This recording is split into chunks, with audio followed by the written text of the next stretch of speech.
Hello students, मैं doctor Anil Arora, department of botany, government Dungar college Bikaner से।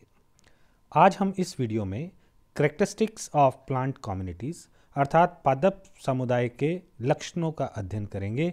वो उनके क्या प्रमुख करेक्टरिस्टिक होती हैं उनके बारे में चर्चा करेंगे। In this presentation, we will discuss about the analytical and synthetic characteristic of the plant communities. आज इस वीडियो में हम पादप समुदायों के विश्लेषणात्मक और कृत्रिम लक्षणों के बारे में चर्चा करेंगे। Generally analysis of community characters is being done for two specific purpose. ये हम जो कम्युनिटी के लक्षण हैं, कैरेक्टर हैं, गुण हैं, उनका अध्ययन क्यों करते हैं, उसके दो कारण होते हैं। पहला, to record variation within and between communities. पहला क्या है कि किसी भी समुदाय में अथवा दो समुदायों के बीच क्या भिन्नता पाई जाती है उसको जानने के लिए। और दूसरा, for naming and classifying communities. दूसरा, समुदायों के नामकरण और उनके क्लासिफिकेशन के लिए इसका उपयोग किया जाता है। Analytical characteristic are those features of community which can be observed or measured directly in each aspect। विश्लेषणात्मक लक्षण हम किन्हें कहते हैं, वो समुदाय के वो लक्षण होते हैं जिन्हें सीधे तौर पर ऑब्जर्व किया जा सकता है और मापा जा सकता है। It involves measurement of various characteristic in sample plots commonly known as quadrats. इन्हें हम एक्चुअल में जब इनका मेजरमेंट करते हैं, जब हम इनको मापते हैं, तो उसके लिए इनके सैंपल लिए जाते हैं और वो जो सैंपलिंग की जाती है वो निश्चित आकार के वर्गक या क्वाड्रेट या सैंपल प्लॉट्स के अंदर की जा सकती है। Measurement made in sample plots are scientifically processed to reflect the characteristic of the entire community. जो भी हम इन क्वाड्रेट्स में या सैंपल प्लॉट्स के अंदर जो भी हम मेजरमेंट्स लेते हैं, उन सब को वैज्ञानिक तरीके से अध्ययन करके हम कम्युनिटी के कैरेक्टरिस्टिक को जान सकते हैं, उसके विश्लेषणात्मक कैरेक्टरिस्टिक को हम जान सकते हैं। टू सेट्स ऑफ कैरेक्टर्स जो मुख्य तौर पर पाए जाते हैं, जिन्हें हम एनालिटिकल एंड सिंथेटिक कैरेक्टरिस्टिक कहते हैं, ये एक ही समय पर हम समुदायों में अध्ययन कर सकते हैं। एनालिटिकल कैरेक्टर्स क्या होते हैं? दे आर डायरेक्टली ऑब्जर्व्ड और measure in the sample plots. हम इन्हें सीधे तौर पर माप सकते हैं। हाँ, किसी भी सैंपल प्लॉट के अंदर हम इनको सीधे तौर पर देख सकते हैं, माप सकते हैं। They include kinds and number of the species. ये जातियों के प्रकार और संख्या के बारे में हो सकते हैं। डिस्ट्रीब्यूशन ऑफ इंडिविजुअल्स, ये इंडिविजुअल्स के वितरण के बारे में हो सकते हैं। नंबर ऑफ इंडिविजुअल्स की संख्या के बारे में हो सकते हैं। हाइट्स ऑफ प्लांट्स, पादप की ऊंचाई के बारे में हो सकते हैं। इस प्रकार ये कैरेक्टरिस्टिक एनालिटिक कैरेक्टर्स कहलाते हैं। सिंथेटिक कैरेक्टर्स क्या होते हैं? दे आर, या कृत्रिम जो लक्षण है वो क्या होते हैं? कृत्रिम गुण क्या है? They are derived from the measurement of analytic characteristic. जब हम विश्लेषणात्मक गुणों का अध्ययन कर लेते हैं तो उनसे हम कृत्रिम कैरेक्टरिस्टिक का पता लगा सकते हैं। एनालिटिकल कैरेक्टर से हमें जो डाटा मिलता है उनकी सहायता से हम कृत्रिम कैरेक्टरिस्टिक को पहचान सकते हैं या उनकी गणना कर सकते हैं। Analytic characters are of two types. Analytic characteristic जो होते हैं, विश्लेषणात्मक लक्षण जो होते हैं या विश्लेषणात्मक गुण जो होते हैं, वो दो प्रकार के होते हैं, जिन्हें हम क्वालिटेटिव गुणात्मक या क्वांटिटेटिव जिन्हें हम मात्रात्मक प्रकार कहते हैं। क्वालिटेटिव टाइप क्या है? They are based on non quantitative observation. ये मात्रात्मक जो हमारा अध्ययन है उस पर निर्भर नहीं करते। उदाहरण के लिए species composition and stratification of vegetation. उदाहरण के लिए जैसे हम स्पीसीज का कंपोजिशन, संगठन कैसा है, स्ट्रेटिफिकेशन ऑफ वेजिटेशन, जो हमारी जो वनस्पति है उसका स्तर कैसा है, they are expressed only in the qualitative way. वो हमेशा गुणात्मक रूप से दर्शाए जाते हैं। अर्थात क्वालिटेटिव कैरेक्टर्स के अंदर हम पादप समुदाय में सम्मिलित जातियों के हम जो उनकी क्वालिटी होती है, उनके जो विशेष गुण होते हैं, उनका अध्ययन करते हैं। जबकि क्वांटिटेटिव कैरेक्टरिस्टिक में क्या किया जाता है? They are expressed in the quantitative terms. हम इन्हें मात्रात्मक रूप से दर्शाते हैं। दे आर मेजर्ड्स, इन्हें मापा जा सकता है।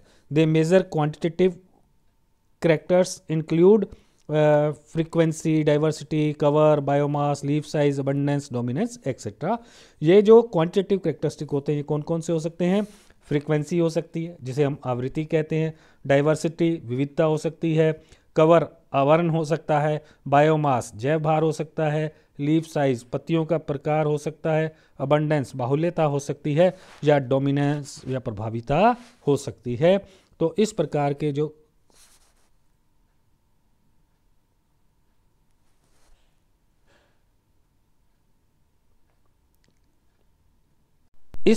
जो लक्षण होते हैं वो क्वांटिटेटिव कैरेक्टरिस्टिक्स कहलाते हैं। They are as follows. अब हम इन्हें एक एक करके देखेंगे। सबसे पहले फ्रीक्वेंसी या आवृत्ति के बारे में जानते हैं। This is based on percentage of sample plots in which A species is present. ये जो कैरेक्टरिस्टिक है, जितने भी हमने सैंपल प्लॉट्स या कोऑर्डिनेट्स फील्ड में बनाए हैं उनकी परसेंटेज, उनकी जो प्रतिशत है उसको दर्शाता है। Indicating it's dispersion in the space. ये निश्चित स्थान पर जो वनस्पति है या जो जातियां हैं या उनके इंडिविजुअल हैं वो किस प्रकार फैले हुए हैं उनको स्पष्ट करता है। This frequency of each species calculated as follows. आवृत्ति जो होती है प्रत्येक जाति की कैसे ज्ञात की जाती है उसके लिए एक फॉर्मूला या सूत्र दिया गया है। सूत्र क्या है? फ्रीक्वेंसी परसेंटेज, अर्थात हम देखते हैं कि इसको हमेशा प्रतिशत में ज्ञात करते हैं। तो आवृत्ति प्रतिशत क्या होता है? Number of sampling units in which that species occurred. जितने भी हमने सैंपल लिए हैं फील्ड में वो संख्या जिनमें वो जाति उपस्थित थी, divided by number of sampling units studied. और हम उसको किससे विभाजित करते हैं? जितने भी टोटल हमने सैंपल लिए हैं मल्टीप्लाइड बाई 100। अर्थात जब हम मान लीजिए किसी फील्ड में जाकर के हमने 10 सैंपल प्लॉट बनाए तो हम टोटल नंबर ऑफ जो सैंपलिंग हो गया वो यूनिट्स हो गया वो कितना हो गया? 10। उसमें से जाति जो है वो 7 सैंपल प्लॉट्स के अंदर प्रेजेंट थी। तो हम देखेंगे 7 डिवाइडेड बाई 10 इंटू 100, अर्थात ये जो जाति है वो 70% के करीब, ये जो स्पीसीज है वो उस समुदाय के अंदर विशेषतः 70% के करीब उपलब्ध है। डाइवर्सिटी विविधता। विविधता क्या दर्शाती है? This is denoted by the number of individuals पर यूनिट एरिया। ये इकाई क्षेत्र में किसी भी जाति के सदस्यों की जो संख्या है उसको बताती है। Indicating the relative abundance of the species. प्राय ये जो होती है वो रिलेटिव बाहुल्यता या रिलेटिव अबंडेंस को दर्शाती है। Cover and basal area. आवरण या आधारभूत जो क्षेत्र होता है वो क्या होता है, या आधारीय क्षेत्र होता है वो क्या होता है? This is percentage land area occupied by a species. ये किसी भी क्षेत्र जहाँ पर हम स्टडी कर रहे हैं उसमें जाति ने कितने स्थान को घेरा हुआ है उसको बताता है। Indicating the influence zone of the species. उस क्षेत्र में जाति अधिकतम किस क्षेत्र में पाई जाती है ये उसको बताता है। Although sometime used in general sense for the area occupied by A plant. और हम सामान्य तौर पर यह भी कह सकते हैं कि किसी क्षेत्र के अंदर पादप जाति के सदस्यों ने कितना स्थान घेरा हुआ है उसके रूप में भी हम इसे दर्शा सकते हैं। It is generally used for above ground parts. ये सामान्यतः भूमि के ऊपर जो पादपीय भाग उपस्थित होते हैं उनके लिए प्रयुक्त किया जाता है। दस कवर और herbage cover signifies primarily the area of the ground occupied by the above ground parts of plants. तो इसका अर्थ ये हो गया कि जो भी स्थान जो पादप के अबव ग्राउंड ऊपरी भागों द्वारा घेरा जाता है उसे हम कवर एरिया कह देते हैं। जैसे leaves, stem and inflorescence as viewed from the above. जैसे ऊपर से देखने पर पत्तियों ने कितना स्थान घेरा हुआ है, अर्थात पेड़ का फैलाव कितना है, उसके जो पुष्पक्रम है उसने कितना स्थान घेरा हुआ है एक्सेट्रा, उसका हम अध्ययन कर सकते हैं। However, basal area refers to the ground actually penetrated by the stem and is readily seen when the leaves and stems are clipped at the ground surface. Basal area क्या होता है? जो आधारीय क्षेत्र वो क्या होता है? वो वास्तव के अंदर जो स्टेम है, जो तना है, वो जहाँ पर ग्राउंड लेवल जो हमारा है, जहाँ पर जो हमारा स्थल है वहाँ पर पेनिट्रेट कितना उसने किया हुआ है और उसके बारे में हमें बताता है। और ये डोमिनेंस या प्रभाविता को ज्ञात करने का आधारभूत जो है करेक्टरिस्टिक होता है। It is measure either at 2.5 centimetre above the ground और actually on the ground level. यह भूमि से 2.5 सेंटीमीटर ऊपर या इसको एक्चुअल ग्राउंड लेवल के ऊपर ज्ञात किया जाता है। जैसे कोई छोटे पादप हैं जो ज़मीन पर फैले हुए हैं, जो स्थल पर फैले हुए हैं, उनके लिए तो ग्राउंड पर इनका हम जो है मेज़रमेंट लेते हैं। जैसे कोई बड़े पेड़ या झाड़ी है तो ज़मीन से 2.5 सेंटीमीटर ऊपर इनका हम जो घेरा है उसको हम मापते हैं। बायोमास, जैव भार क्या है? This express quantity of living materials पर यूनिट एरिया। यह इकाई क्षेत्र में कोई भी जो जाति उपस्थित है या लिविंग मटेरियल उपस्थित है उसकी क्वांटिटी को बताता है कि इकाई क्षेत्र के अंदर उसकी कितनी मात्रा उपस्थित है। Indicating the growth of a species, किसी भी जाति की ग्रोथ को दर्शाता है, किसी भी जाति की वृद्धि को दर्शाता है। This biomass is the standing crop express in the terms of weight. यह एक खड़ी फसल है जो भार के रूप में दर्शाई जाती है। एग्जाम्पल के लिए, उदाहरण के लिए ऑर्गेनिज्म मास, जैसे हम कह सकते हैं कि जीवों का भार कितना है। The amount of living material present in the component population at any time is known as the standing crop. हम जब देखते हैं कि किसी भी जो समष्टि है, जो पॉपुलेशन है, उसमें कितने पादप जीवित है, उनका कुल भार जो होता है वो स्टैंडिंग क्रॉप कहलाता है। Which may be express in terms of weight per unit area, उसे प्रति इकाई क्षेत्र में भार के रूप में दर्शाया जा सकता है। लीफ एरिया, परण क्षेत्र, the percentage of species having different leaf size indicating the adaptation of the vegetation to the prevailing environment.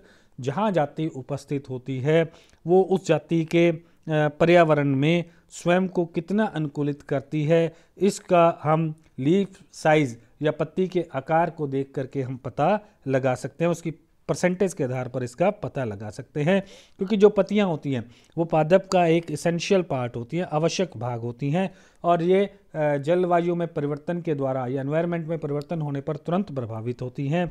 और इनके जो ये परिवर्तन है वो प्राय इनकी शेप में, इनकी साइज़ में देखा जाता है। तो अगर हम मेज़र करते हैं तो हम एक तरह से क्वांटिटेटिव कैरेक्टरिस्टिक को माप सकते हैं।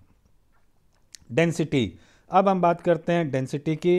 Density represent the numerical strength of the species in the community. ये समुदाय में जाति के संख्यात्मक भाग को दर्शाती है।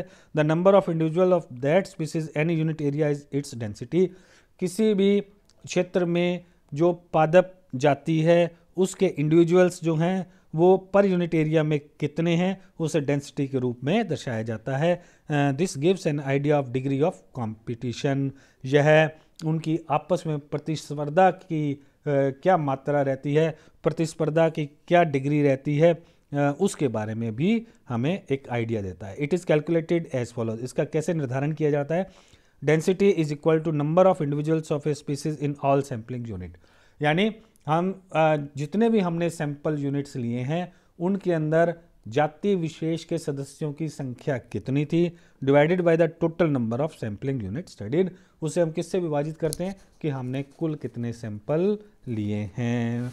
मान लीजिए हम कहते हैं कि हमने 10 सैंपल यूनिट किसी भी क्षेत्र के अंदर बनाए और इन 10 सैंपल में उस जाति के जो सदस्य है उनकी संख्या जो थी वो हम देखते हैं कि 50 थी, तो जो डेंसिटी आएगी इट इज़ इक्वल टू 5। ये उस क्षेत्र के अंदर उस जाति के घनत्व को, डेंसिटी को दर्शाएगी। अबंडेंस, बाहुल्यता क्या है? This is the number of individuals of any species पर सैम्पलिंग यूनिट ऑफ अकरेंस। ये हमें उस क्षेत्र में जहाँ जाति उपस्थित है वहाँ पर नंबर कितना है। डेंसिटी तो हम पूरे क्षेत्र में लेते हैं, लेकिन हम जो अबंडेंस ज्ञात करते हैं तो अबंडेंस या बाहुल्यता को जाति की संख्या अर्थात जाति के सदस्यों की संख्या केवल उस क्षेत्र में देखी जाती है जिसमें वो जाति उपस्थित है। इसे कैसे कैलकुलेट करते हैं? अबंडेंस, बाहुल्यता is equal to total number of individual of the species in all the sampling unit. वही कि सभी जितने भी हमने सैंपल यूनिट बनाए हैं उनमें जाति के सदस्यों की कुल संख्या कितनी थी divided by the number of sampling unit studied. उसको हम डिवाइड करते हैं कि जो number of sampling unit studied in which species present. हम यहाँ पर केवल उन्हीं जो सैंपलिंग यूनिट है उन्हीं की संख्या को लेंगे जिनमें जाति उपस्थित थी। अर्थात मान लीजिए हमने 10 सैंपल यूनिट इकट्ठे किए, उसमें हमें 50 इंडिविजुअल मिले। ये 50 जो इंडिविजुअल्स थे वो केवल 10 में से 5 यूनिट्स के अंदर ही प्रेजेंट थे। तो 50 divided by 5 is equal to 10, that is abundance, ये बाहुल्यता कहलाएगी। सिंथेटिक कैरेक्टरिस्टिक, कृत्रिम कैरेक्टरिस्टिक क्या होते हैं? These are the determined after computing the data on the quantitative and qualitative characteristic of the community. ये समुदायों के जो मात्रात्मक हैं लक्षण हैं उनका या उनके जो गुणात्मक लक्षण हैं जो उनका अध्ययन करने के पश्चात जो डाटा हमें मिलते हैं उनके आधार पर हम कृत्रिम लक्षणों का अध्ययन कर सकते हैं। जैसे प्रेजेंस एंड कॉन्स्टेंस, हम जैसे उसकी उपस्थिति और स्थिरता के बारे में जान सकते हैं। It express the extent of occurrence of individual of the particular species in the community.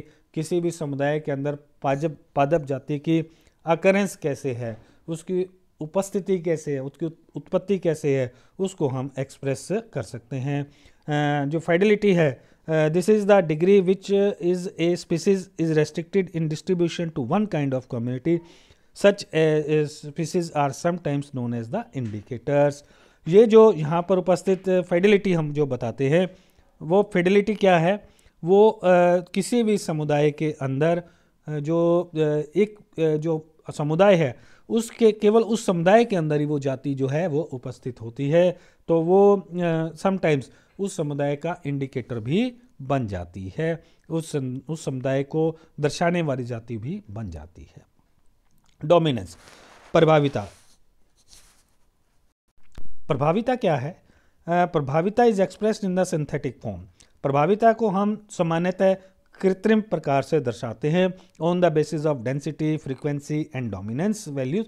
जैसा कि हमने कहा कि जितने भी एनालिटिकल कैरेक्टरिस्टिक है उनके आधार पर सिंथेटिक कैरेक्टरिस्टिक का अध्ययन किया जाता है। तो डोमिनेंस का अध्ययन करने के लिए हम आवृत्ति को लेंगे, हम उसकी डेंसिटी को लेंगे, हम उसकी प्रभाविता या कवर क्षेत्र को, उसके कितना क्षेत्र उसने कवर किया है उसके बारे में जो डाटा उपलब्ध है उनको हम लेंगे, और डोमिनेंस को के साथ साथ हम उसका इम्पोर्टेंस वैल्यू इंडेक्स भी निकाल सकते हैं। कैसे? जब फ्रीक्वेंसी हमने जो ज्ञात की थी उससे रिलेटिव फ्रीक्वेंसी निकाल लेंगे, जो डेंसिटी ज्ञात की थी उससे रिलेटिव डेंसिटी निकाल लेंगे, जो डोमिनेंस ज्ञात की थी उससे रिलेटिव डोमिनेंस हम जो है वो ज्ञात कर लेंगे। तो इन सब का जब हम टोटल कर देंगे तो इम्पोर्टेंट वैल्यू इंडेक्स हमें उस कम्युनिटी के जो विशेष सिंथेटिक कैरेक्टर होता है उसका हमें पता चल जाएगा कि इस विशेष समुदाय में कौन सी जाति सबसे ज़्यादा प्रभावी जाति है। रिलेटिव फ्रीक्वेंसी कैसे निकालते हैं हम? कि हम सभी जितनी भी फ्रीक्वेंसी है उस सभी फ्रीक्वेंसी का हम टोटल कर देंगे और सभी फ्रीक्वेंसी को मिला देंगे और जो पर्टिकुलर स्पीसीज है उसकी फ्रीक्वेंसी को ले लेंगे। तो एक जो जाति है उसकी frequency divided by the total frequency into 100, ये परसेंटेज के अंदर रिलेटिव फ्रीक्वेंसी आ जाएगी। इसी प्रकार से डेंसिटी, एक जाति विशेष की density divided by the total density, ये हमें उस रिलेटिव डेंसिटी को बता देगी। इसी तरह से रिलेटिव डोमिनेंस, डोमिनेंस एक जाति की प्रभाविता divided by the total dominance, हम कुल प्रभाविता से उसको विभाजित करेंगे इन मल्टीप्लाइड बाय द 100, तो ये रिलेटिव डोमिनेंस को हमें बता देगा। इन तीनों को प्लस करने पर हमें IVI मिल जाएगा। Other synthetic characteristic, in addition to above mentioned characters, जो भी हमने अभी तक लक्षण पढ़े हैं इनके अलावा दूसरे कृत्रिम लक्षण भी हो सकते हैं। They are quite useful in comparative studies on the communities, जो समुदायों के आपसी कंपैरिजन के लिए आवश्यक होते हैं। जैसे इंटर स्पेसिफिक एसोसिएशन कैसा है, एसोसिएशन इंडेक्स कैसा है, इंडेक्स ऑफ सिमिलैरिटी कैसा है, डोमिनेंस इंडेक्स कैसा है, या species diversity and diversity index etcetera, ये किस प्रकार के कैरेक्टरिस्टिक होते हैं, इनका भी हम कृत्रिम लक्षणों के रूप में अध्ययन कर सकते हैं। Thank you so much.